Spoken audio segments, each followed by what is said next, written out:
A day in my life living in Pampanga. Hello guys, this is Alan.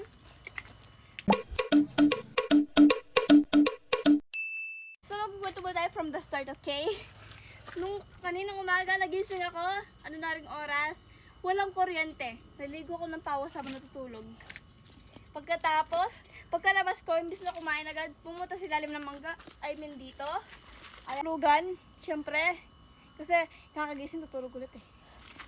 Nakatambay na nun po yung mga tita ko dito. Tsaka yung lola ko, tsaka lolo ko. Tsaka mga pinsan ko. Tapos daw, sabi ni Tita Jeng na pumunta daw sila SM. Di totoo, umalis lang sila. Wala. Nalangawan na ako, tagal ko kasi hindi naliligo. 5 araw na ata. Hindi, joke lang nga. Bakit save yung paho? Joke lang nga. Naligo lang ako kahapon. Kahapon, yun. Yun, kakatapos ko lang guys, pawis ako. Pero bago yun, i-flex ko. Maingit ka. Joke, nakadalawa pa naman. Tinambad ako magtanggal. Ayan, dinoble ko na lang. Ay, boosh. Pawis na pawis. Ang dami kasi nga nariya. Kumembot kahit wala naman talaga naka-video. Tapos nung nag-video na, wala na. Nahiya na. Conscious na. Ako na yun. Nakasayo lang.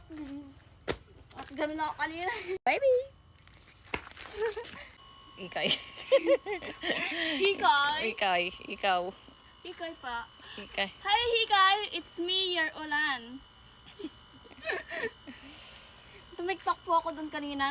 Nakatapok po ako ng mangga na nahulog na. Para sa'yo. Oh, boto ka ba? Bakit? Kasi, I fell for you. Ay! O ito,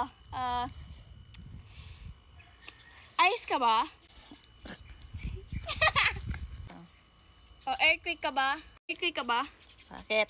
Kasi yan, inayanig mo yung puso ko. May may kasama pa talaga na we don't talk about Bruno guys. Alis na tayo dito. Mainit na. It's so hot. Katapos mo lang maligo, naliligo ka na agad ng pawis.